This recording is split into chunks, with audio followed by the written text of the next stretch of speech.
Bonjour à tous et bienvenue, j'espère que vous allez bien, c'est Monsieur Rabbit et comme tous les jours on va parcourir ensemble l'essentiel de l'actualité NFT, blockchain gaming et métaverse. Ça dure environ un petit quart d'heure. Aujourd'hui on a encore du lourd comme tous les jours de toute façon, il y a tous les jours du lourd. Allez c'est parti, petite transition. Évidemment comme toujours ceux qui veulent donner un peu de force à la chaîne, n'hésitez pas à le faire en vous abonnant, en likant, enfin en mettant le pouce en l'air, en mettant un petit commentaire aussi bien sûr. On est 6220 sur la chaîne, merci beaucoup à tous ceux qui participent, à tous ceux qui font la force de la chaîne. On continue, on avance, ça fait grave plaisir.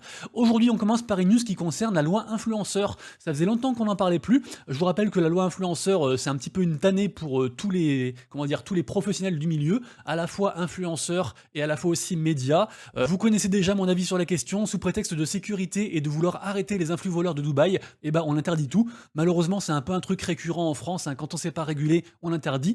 Et pourtant, là, on a une lueur d'espoir. En effet, on a la DAN. La DAN, c'est un petit peu le groupe qui représente le secteur de la crypto, des NFT, de la blockchain, etc. Auprès du gouvernement. C'est vraiment le groupe qui nous défend bec et ongle. Et figurez-vous que là, on apprend de leur part que la commission des affaires économiques du Sénat adopte une nouvelle version de la proposition de loi influenceur. À savoir, donc les PSAN enregistrés et émetteurs d'AICO pourront continuer d'être promus. Et surtout, les activités crypto hors champ PSAN, entre parenthèses NFT, DeFi, etc., on ne sait pas trop ce qu'il y a dedans, seront également aussi autorisés à être promus. Alors, on le savait pour les NFT, parce que en fait, le gouvernement planche actuellement sur une proposition de loi spécifique au secteur. On le savait moins pour tout ce qui est DeFi, etc. Donc ça reste une bonne nouvelle, ça reste du coup un allègement de la première proposition, donc on verra du coup où ça va. De toute façon, on aura bientôt le texte final en fait pour l'adoption, mais entre guillemets, c'est une petite victoire quand même. Donc, information suivante, une start-up russe qui lève 8 millions de dollars avec une idée qui pourrait changer beaucoup de choses pour vous comme pour moi. En effet, donc la startup s'appelle Tangem et en fait ce qu'elle propose, c'est un cold wallet, donc un peu une sorte de ledger entre guillemets, sauf que en gros ça dispose de deux trucs. Le premier truc c'est une carte, un peu en mode carte bancaire, et le second c'est une application, et en gros on peut payer avec sa carte. Le truc c'est qu'en fait il n'y a pas de seed phrase. À chaque fois qu'on active le wallet, ça génère une clé privée complètement au hasard. Personne la connaît, ni la boîte, ni personne. En fait, elle n'est pas stockée ou quoi que ce soit. Et en fait, à chaque fois, du coup, faut l'activer pour faire ses achats. Du coup, c'est une façon de pouvoir se servir d'une carte bancaire liée à un compte crypto sans risque de perdre du coup sa seed phrase. Donc, à voir dans les faits comment ça se passe. En tout cas, du coup, les gens y croient assez pour investir de l'argent dedans. Donc, l'information suivante, je ne la comprends pas et pourtant, force est de constater que ça peut arriver à tout le monde.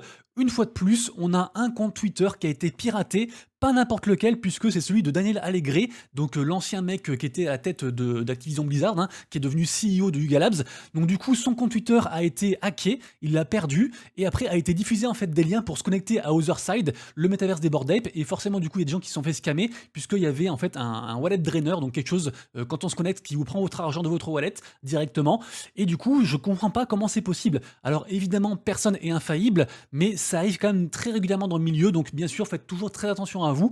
Même les comptes Twitter officiels peuvent être du coup pervertis, peuvent être du coup la cible d'attaque et après diffuser des liens scam. Donc vraiment croisez toujours les informations. J'ai fait différentes vidéos sur la chaîne pour vous prévenir par rapport à toutes les manipulations frauduleuses qu'il peut y avoir. Sachez qu'il y en a vraiment des tonnes. Tous les jours il y a des arnaques, tous les jours il y a des scams, tous les jours il y a des victimes. Donc vraiment faites très attention. Faites aussi très attention bien sûr puisque actuellement il y a une grosse hype au niveau des tokens, notamment tout ce qui est token PP, des NFT aussi qui sont liés à ça. Il y a aussi beaucoup d'arnaques par rapport à tout ça. Faites attention, il y a beaucoup de gens qui créent les tokens, qui après suppriment du coup la pool de liquidité et partent avec l'argent. Donc vigilance, qu'on soit en bear market ou en bull market, les arnaqueurs ne prennent pas de vacances et le marché d'arnaque entre guillemets se porte bien. Donc vraiment attention. Attention aussi puisque je vous rappelle qu'aujourd'hui du coup il y aura le mainnet de la blockchain Sui, le concurrent direct de Aptos. Ça arrive à 14h, donc dans 1h30, vu que là il est midi et demi à l'heure à laquelle je tourne la vidéo. Et du coup forcément aussi il y aura aussi beaucoup d'arnaques parce qu'il y aura soi-disant des airdrops de tokens, il y aura des collections NFT qui vont être juste là pour surfer sur la hype, qui peuvent disparaître comme ça en un claquement de doigts, qui peuvent aussi des fois même vous scammer et voler votre argent via un wallet drainer, comme je disais avant. Donc vraiment faites très attention. L'actu suivante provient du média français Web3 Coin Academy. J'ai appris que Bernard Arnault, l'homme le plus riche du monde, il a je crois 210 milliards de fortune, c'est un chiffre incommensurable, et je crois d'ailleurs le deuxième c'est Elon Musk avec 180 milliards. Et donc figurez-vous que Bernard Arnault il possède des NFT. L'information vient directement de Yann Rogers. En gros, il a discuté avec Bernard Arnault. C'est des potes, ils sont potes les deux, hein. En gros, Ian Rogers, c'était un ancien conseiller du coup de Bernard Arnault qui a aussi bossé chez LVMH et depuis il est genre dans le top 3 des mecs à la tête de Ledger. Et en gros voilà, donc les deux ils discutaient et donc Bernard Arnault, il a sorti son téléphone et il a directement montré sa collection NFT du coup à son pote et après du coup lors d'une interview Ian Rogers, il a révélé cette info et du coup ça veut juste dire que l'homme le plus riche du monde possède des NFT. Ça reste une information quand même capitale parce qu'on va dire que si lui il rentre fortement dans une collection, forcément bah, ça va faire bouger le marché. Évidemment, c'est le mec le plus riche du monde. Et d'ailleurs, information aussi importante, je précise que ses fils sont déjà des pros NFT. En effet, il a 2 enfants, dont un est du coup PDG des montres de luxe Tag Heuer. On se rappelle de cette information, enfin de cette montre qui montrait des collections NFT. Donc c'est des montres de luxe qui exposent du coup des collections de luxe NFT pour le coup. Donc un objet de riche pour les riches, on va dire ça comme ça. En tout cas voilà, ils sont très pro NFT. Et pareil aussi, je crois que son second fils, il s'était montré avec genre son collier Tiffany, vous savez, la marque de luxe qui avait fait un partenariat avec du coup les CryptoPunks. Donc voilà, du coup, toute sa famille du coup est pro NFT, ça reste des infos intéressantes. Décidément, c'est la semaine des records. Hier, je vous ai parlé du nombre grandissant d'inscriptions sur Ordinal, donc les NFT Bitcoin. Et aujourd'hui, on a un nouveau record de la part des blockchains BNB et aussi Polygon. Et en fait, pourquoi les gens vont dessus? Bah, tout simplement parce que sur OTH, les frais, c'est du grand n'importe quoi actuellement. Hier, j'ai voulu faire du coup un giveaway à quelqu'un, lui envoyer juste un NFT comme ça, quoi. Et le truc, c'est que du coup, l'ego était à 100 et ça me coûtait genre 10 balles juste pour donner quelque chose à quelqu'un. Donc c'est juste un délire. Du coup, forcément, bah, vu que c'est trop cher, les gens ils se tournent vers d'autres solutions plus pratiques, notamment du coup Polygon et la BNB. Donc autant vous dire qu'on attend les solutions, comment dire, tout ce qui est ZK Rollup, etc. et tout, sur OTH, parce que pour l'instant, c'est juste un délire. En tout cas, voilà, ça permet à d'autres blockchains de s'étendre. Pourquoi pas, ça reste une bonne nouvelle. Du coup, on va dire que le malheur des uns fait le bonheur des autres. Ensuite, on va parler forcément de la grosse nouvelle de Blur. J'en ai parlé hier, c'était l'objet principal de ma vidéo, puisque vous le savez, du coup, Blur, la marketplace numéro 1, s'est lancée dans le pré-NFT. Et du coup, donc en 24 heures, elle est devenue la première plateforme de pré-NFT. Voilà, rien que ça. Les volumes sont juste incroyables. Après, j'ai quand même vu un truc assez intéressant de la part de Memland d'ailleurs. Memland, grosse collection sur OTH qui déconseille le pré-NFT. Parce que c'est vrai que bien utilisé, ça peut être un formidable outil. J'en ai parlé, je crois, avant-hier dans mon Discord. Par exemple, en période de bull run, c'est parfait parce que, entre guillemets, tout monte. Donc, plus on a de liquidité et mieux c'est, en général, même s'il y a des risques. Mais c'est vrai qu'en bear market, ça reste quand même un outil assez compliqué à manœuvrer. En plus, il y a quelques petits bugs, entre guillemets, à l'heure actuelle sur du coup Blur, puisqu'il y a des gens qui s'amusent en fait à faire, je sais pas, des espèces de manipulations, des espèces d'aller-retour ou quoi, pour juste grappiller des fois 100 ou 200 balles. Et il y a encore des limites par rapport du coup à l'outil de Blur. Donc là, Blur du coup s'est exprimé dessus, ils sont en train d'améliorer le truc. Du coup, donc après 36 heures, on a 229 Milady, NFT Milady qui ont été du coup prêtés entre guillemets contre de l'argent mis en collatéral, 202 Azuki et 48 CryptoPunks. Forcément du coup ça fait des volumes en plus parce que du coup les gens récupèrent de l'argent et après le réinjectent dans quelque chose parce qu'en général quand ils récupèrent de l'argent c'est pas pour rien en faire. Donc du coup ça fait aussi beaucoup de volume sur le marché NFT. Maintenant du coup les prêts sur Blur, rien que sur Blur, ont dépassé les 16 millions. Donc en quasiment une seule journée, hein, et notamment aussi dirigé par une whale qui est bien connue, qui s'appelle Machi Big Brother, qui est une whale très connue pour farmer le airdrop de Blur, qui d'ailleurs perd beaucoup d'argent en faisant ça, mais qui estime que du coup ce fameux airdrop de Blur saison 2 sera suffisamment conséquent pour éponger les pertes et même lui faire gagner de l'argent. En tout cas voilà, forcément on parle beaucoup de tout ça actuellement, de tout ce qui est Blur actuellement, et je continue à vous en parler parce que je pense qu'on va encore avoir des chiffres astronomiques dans les jours qui suivent. Des chiffres intéressants également du côté des NFT artistiques. En effet, on a un petit comparatif entre en fait les ventes primaires, donc la première fois que quelqu'un achète un NFT sur une marketplace spécifique en général, et les ventes au secondary, donc en général sur OpenSea, Blur, etc. Et en fait là, la tendance c'est complètement inversée. Ce qui veut dire qu'en gros, là, on est passé en 2019 de 67% de gens qui achetaient les œuvres directement du coup sur, entre guillemets, auprès des artistes directement, à en fait seulement 20%, et en fait donc 80%, forcément, au contrario, hein, qui achètent les œuvres au secondary, donc sur d'autres marketplaces. D'où l'importance du coup des royalties. Après, bien sûr, c'est un chiffre, enfin, c'est des statistiques qu'il faut mettre en point de vue macro, parce qu'il y a beaucoup plus de volume en 2022 qu'en 2019, donc c'est au niveau des volumes, c'est juste pas comparable, c'est genre 70 fois plus, un truc comme ça. Mais juste pour vous dire que du coup, voilà, il y a forcément aussi un marché au niveau du secondary, et c'est d'ailleurs aussi pour ça qu'on a aussi la maison de vente aux enchères Sotheby's qui a fait sa propre marketplace, parce que c'est vrai qu'actuellement, en fait, les gens, comment dire, vont moins chercher des nouvelles œuvres, ils sont plus en mode, je vais trader les œuvres que je connais, les artistes que je connais, et du coup, ça explique aussi un petit peu ces chiffres-là. Donc ça reste aussi des tendances intéressantes à observer. Félicitations à moi, puisque une fois n'est pas coutume, j'ai eu de la chance. C'est vraiment très très rare, je vous jure. En général, j'ai jamais de chance au niveau des NFT, des loteries, etc. et tout. En tout cas, pardon, grâce à Mocaverse, donc la collection PFP de Animoca Brands, j'ai gagné du coup un vaisselle pour Otherside. Donc je vous rappelle que les vaisselles, du coup, c'est ces petits NFT ici, qui seront donc des persos, donc pour pouvoir jouer au jeu en 2 dimensions de Otherside, le métaverse des Bored Ape. Donc du coup, trop content. Donc voilà, du coup, je voulais juste partager ma joie avec vous. Et attention, c'est pas fini, c'est jour de fête, puisque en effet, j'ai également aussi chopé pour la première fois de l'Empereur, du coup, sur le projet de Kungs, donc un des développeurs principaux de Memland. Je vous rappelle qu'on peut stacker ces NFT, donc NFT Cubes et Ordino Cubes, les NFT qu'on voit ici, et en fait on peut récolter comme ça chaque semaine d'autres NFT qui seront échangeables contre de l'argent ou du token de la plateforme qui s'appelle le token Prana. Et du coup, donc jusqu'à présent j'avais eu que des tokens, que des lampes communes, donc là j'ai eu le rang juste après, c'est pas non plus fou, mais ça reste une amélioration, et du coup ça me permet d'enchaîner sur une grosse et mauvaise nouvelle par rapport à l'écosystème, puisque donc ces NFT, en fait ici les cubes et les ordino cubes, ce ne sont que des premiers NFT, c'est pas les NFT finaux, les NFT principaux. Les NFT principaux, c'est les NFT du coup qui s'appelleront Yoga Pets. Le mint devait arriver pour fin avril, et donc Kungs a annoncé un gros report, puisque en effet la collection du coup sera mintable que pour cet été. Donc ça fait du coup, on va dire, au moins quasiment 2 mois de report. Alors bien sûr il a énoncé pas mal de raisons, notamment pour lui c'est son projet de toute sa vie en fait, entre guillemets, donc il veut faire bien les choses, le marché est compliqué, et pour l'instant du coup il continue de régaler ses holders avec différents giveaways, avec différentes choses comme ça. Donc on espère que le prix drop pas trop des différentes collections, notamment aussi des collections amies comme par exemple Earpits, dont je parle souvent. En fait, il y a pas mal de collections qui permettent, en les holdant, de récolter une whitelist, du coup, on appelle ça une pets list par rapport à ce projet-là. Et du coup, vu que c'est reporté, les gens risquent de se lasser et de revendre ces NFT pour faire autre chose et revenir, on va dire, dans 2 mois, quand on pourra minter la collection. Donc ça reste une sale nouvelle. Pour l'instant, les NFT n'ont pas trop baissé. Ensuite, il y a un projet qui commence à faire un petit peu parler. D'ailleurs, on voit qu'on a 9gag, donc le mec, le CEO de Memland qui le suit. Également aussi Franck de Degods, hein, le créateur de Degods. Donc c'est un projet, entre guillemets, qui commence à émerger. Les gens en parlent beaucoup parce qu'en fait, c'est assez intéressant. Déjà, ce qu'il faut savoir, c'est que à la tête de ce projet, on a la team qui est derrière Goblinton, qui est une collection assez connue sur ETH parce qu'elle avait explosé à son lancement. Il y avait beaucoup de mystères. Ça faisait d'ailleurs un peu penser à Nakamingos aujourd'hui.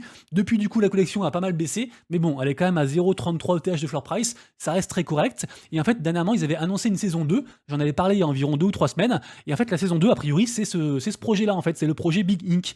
Et en fait, Big Ink, si vous voulez, ils sont à la recherche des 1000 traders NFT les plus nuls. Et en gros, à eux, ils vont leur offrir du coup le mint, et ils seront du coup éligibles pour la suite, en fait, de leur projet. Alors, bien sûr, il y a encore beaucoup de mystères, mais pour l'instant, ça fait quand même pas mal parler parce que c'est intéressant de récompenser les gens qui ont eu des difficultés.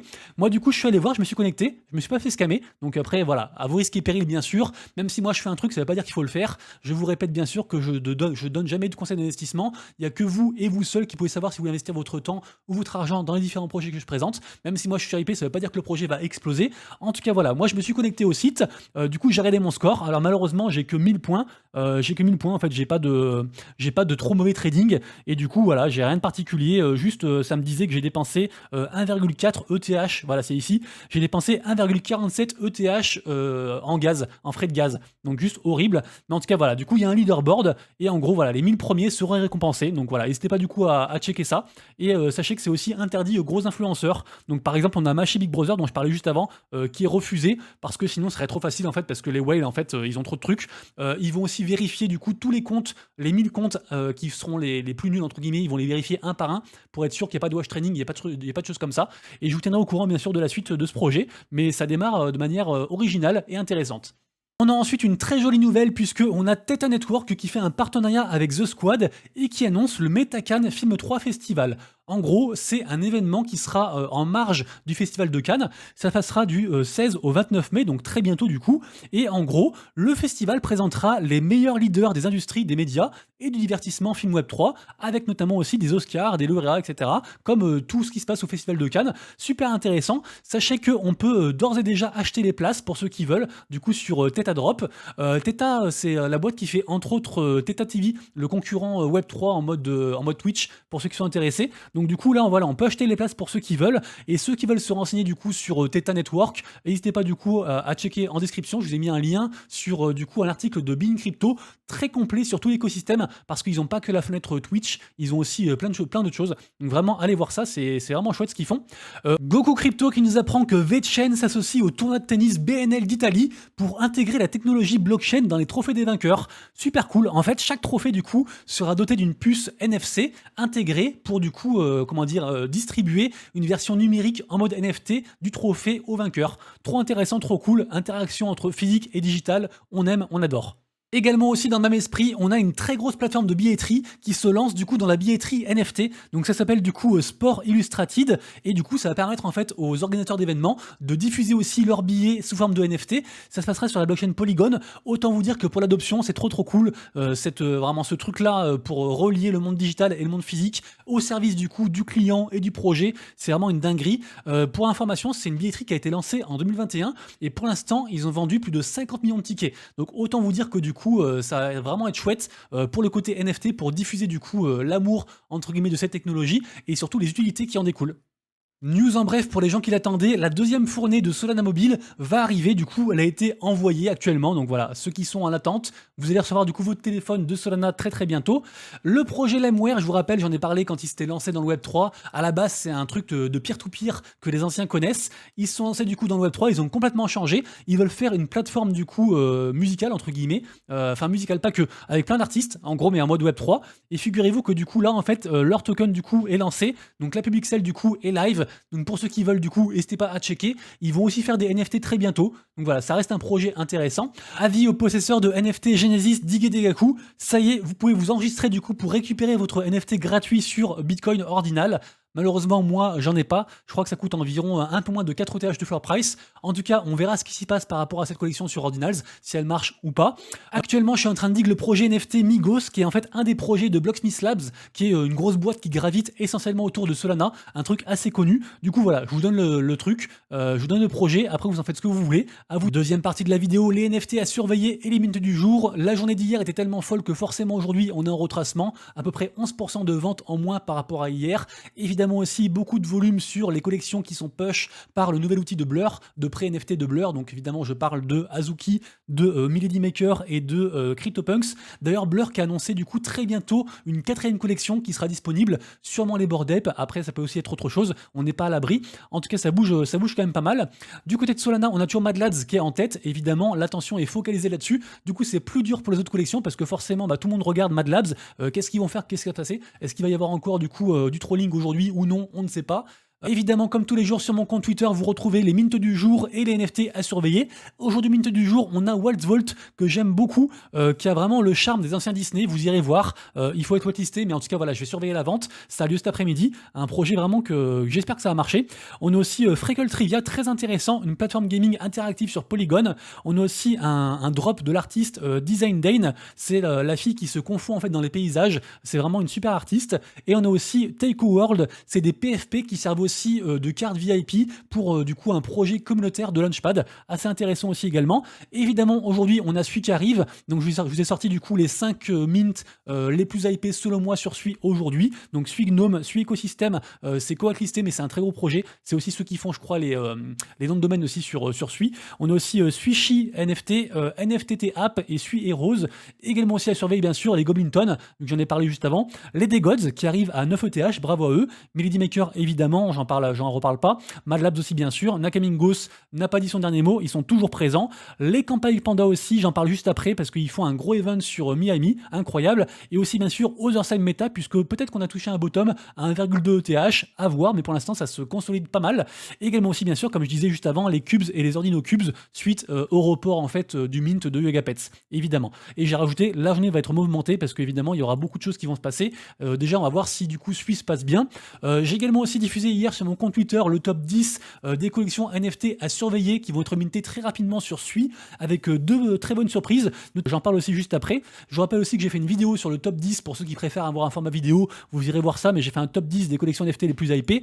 Également aussi, il faudra bien surveiller le launchpad principal de Sui qui s'appelle Clutchy. C'est à la fois le launchpad principal et à la fois du coup la marketplace principale. Donc ceux qui sont en recherche de collection, n'hésitez pas du coup à checker tout ça. Stork du coup c'est donc, je disais juste avant, c'est une des plus grosses communes sur Sui. C'est très très intéressant et ils ont aussi une mécanique de mint assez intéressante puisque en fait ils ont déjà fait une pré-vente. Enfin même pas, c'était gratuit je crois. Ils ont déjà diffusé du coup des NFT gratuits et en gros on peut les acheter sur Polygon. Donc le floor price actuellement c'est 84 Matic. Je sais qu'il y a aussi du coup un truc à 150 Matic, c'est le NFT VIP. Et en gros si vous voulez, les gens pourront se servir de leur NFT pour minter du coup la collection sur Sui. Donc voilà, ceux qui croient du coup en l'écosystème, pourquoi pas du coup acheter un NFT à 84. Bien sûr, n'oubliez pas de vous enregistrer avant demain. Je crois que c'est demain dernier délai pour du coup s'enregistrer sur la whitelist grâce à son NFT du coup sur Polygon. Également aussi, j'ai vu une très belle vidéo de la part de Ewin Games. Ewin Games, rappelez-vous, c'est ceux qui ont fait le jeu Light Towers. C'était le fameux jeu où il fallait en fait progresser dans un monde pour entre guillemets choper une whitelist. Et du coup, ça a bien marché. Par contre, du coup, un peu décevant à la sortie du jeu. Mais écoutez, il va y avoir une saison 2. Il va y avoir beaucoup de choses. Ils ont annoncé du coup aussi un TCG. Ils ont annoncé des PFP en mode crocodile. Enfin, vraiment beaucoup de choses. Pour ceux qui sont intéressés pour participer du coup à tout l'écosystème et aussi à la saison 2, sachez qu'il faut obtenir du coup un NFT qui s'appelle le LT Hotcan, qui est actuellement à 7 Matic de floor price. Voilà. Mais en tout cas, ils veulent vraiment proposer un gros écosystème de jeux avec plein de choses différentes. Vraiment, c'est assez complet. Allez voir leur Discord et la vidéo parce que je crois pas qu'il est diffusé sur Twitter. Je crois que c'est que sur Discord. Campagne Panda du coup, j'en parlais juste avant, ils ont pris quasiment 40%, incroyable. Ils sont passés de 1 ETH à 1,4 et effectivement ils sont entre autres à l'origine d'une très grosse fête qui va se dérouler à Miami et en gros tous les holders ils auront tout gratuit genre pendant la fête. Donc assez incroyable du coup, ça reste aussi comment dire, une belle façon de redonner de la valeur du coup aux holders avec de la valeur IRL. Donc troisième partie de la vidéo, la partie blockchain gaming. L'autre jour je vous ai parlé de Spider Tanks qui est un jeu propulsé par la filiale Gala Games et je vous ai dit qu'il y avait beaucoup d'avantages à rejoindre le jeu maintenant parce que il faisait plein de cadeaux en fait pour les débutants. Et figurez-vous qu'en fait quasiment tous les jeux Gala Games font quelque chose. Là j'ai appris sur un article de Play2Online qu'il y avait du coup des phases de test augmentées, enfin prolongées pardon pour Champions Arena. Il y avait aussi du coup des bonus sur Tonstar. Il y avait aussi des fenêtres d'ouverture de playtest pour Grit. Il y avait aussi du coup pareil aussi des tests pour Echoes of Empire. Il y avait aussi, enfin il y a plein de trucs de partout. Donc allez voir, mais ça bouge beaucoup du côté de Gala Games vraiment. Entre les cadeaux et les tests des nouveaux jeux, c'est assez intéressant de s'y pencher actuellement. J'ai trouvé aussi un truc très intéressant pour vous et pour moi. Je vais essayer d'y participer. Ce sera du coup ce soir à 19h heure française. En fait, c'est un Twitter Space organisé par Magic Eden, mais avec des projets gaming de fou. J'adore les trois quarts en fait. J'adore Dimensional RPG, j'adore la filiale Azra Games, j'adore Shrapnel et j'adore Overworld. Enfin vraiment trop cool. Donc c'est un petit peu entre guillemets léger, le plus hypé. Qui gravitent autour de Magic Eden. Donc vraiment, n'hésitez pas à participer à ça. Et en général, dans ces gros spaces, en fait, il y a souvent des whitelists ou des cadeaux à gagner. Je dis ça, je dis rien. On a ensuite une excellente nouvelle pour le futur, puisque figurez-vous qu'on a un des vétérans du jeu vidéo, le cofondateur de Electronic Arts, donc EA Sports Game, qui rejoint une petite guilde canadienne qui s'appelle Play to Earn Web 3. Et en fait, ça met juste en évidence l'importance des guildes, des DAO, des regroupements de joueurs en fait pour le futur. Et c'est vraiment aussi ce que permet la blockchain et le Web3. C'est cette fameuse décentralisation, regroupement de joueurs, enfin regroupement de personnes autour d'un projet, d'une vision, et en fait de construire des choses ensemble. Et ça rejoint aussi bien sûr beaucoup le côté e-sport. Et vraiment pour moi c'est un des enjeux majeurs en fait du gaming. C'est tous ces groupes en fait de joueurs qui se réunissent, groupes de passionnés et qui vont builder des choses, un petit peu comme ce qu'a fait le précurseur YGG pour ceux qui connaissent, notamment aussi avec Axie Infinity. En tout cas c'est une nouvelle nouvelle vraiment très intéressante et qui est très révélatrice du futur du gaming, selon moi. Du côté de Immutable X, on a du coup la version bêta du fameux passeport qu'ils veulent faire, donc cette espèce de Soulbound Token qui serait un petit peu notre identité virtuelle, identité digitale en fait, sur la plateforme du coup Immutable X, donc le fameux Layer 2 sur ETH, dont tout le monde parle parce que bah voilà, ils ont fait un gros partenariat avec Polygon, c'est un peu les, comment dire, les top 1 en fait au niveau gaming, et du coup donc ils mettent ça du coup en place, et après en fait en gros les gens voilà, ils vont jouer, ils vont faire des choses, et ça va upgrader en fait leur NFT lié à leur compte, donc très intéressant de voir tout ça. Je vous mettrai bien sûr tous les liens en description pour ceux qui veulent en savoir plus. On a aussi la plateforme Xterio qui fait un peu pareil, on peut d'ailleurs minter je crois le NFT actuellement, donc n'hésitez pas du coup à checker ça. Xterio c'est aussi un écosystème beaucoup plus petit que Immutable X, hein, mais ça reste un truc sympa aussi, donc n'hésitez pas du coup à aller voir. Du côté de Axie Infinity, on a un nouveau jeu gratuit qui est sorti, par contre c'est juste une démo, mais c'est accessible à tout le monde, donc n'hésitez pas du coup à tester ça. C'est un jeu pixelisé en 2D qui a été fait du coup par la commu et qui a été validé par Sky Mavis, donc les gens qui sont derrière Axie, et du coup donc via l'initiative Axie Builders, ils ont récupéré de l'argent et ils ont pu faire leur projet. Donc vraiment trop chouette aussi, pareil aussi, l'importance vraiment de la commu ça fait tout, hein. J'arrête pas de le dire, mais la commu ça fait tout. Aussi, news en bref, j'ai vu du coup une interview très intéressante sur la chaîne Twitch de 20 Mint hier. Vraiment, je connaissais pas plus que ça du coup le média, et en fait trop cool, trop chill. L'interview du coup était avec Samy de Cross the Edges, le projet de carte que j'aime beaucoup. Il y a eu pas mal de leaks de révélés, notamment aussi le jeu MOBA en fait de Cross the Edges qui va s'appeler Cross the Edges Arise. Je sais pas si je prononce bien. Donc n'hésitez pas du coup en tout cas à aller voir la rediff de l'AMA et à donner de la force du coup à Cross the Edges et à 20 Mint. Vraiment c'est deux trucs super. Ça fait du bien d'avoir des bonnes vibes aussi je trouve des fois dans l'écosystème.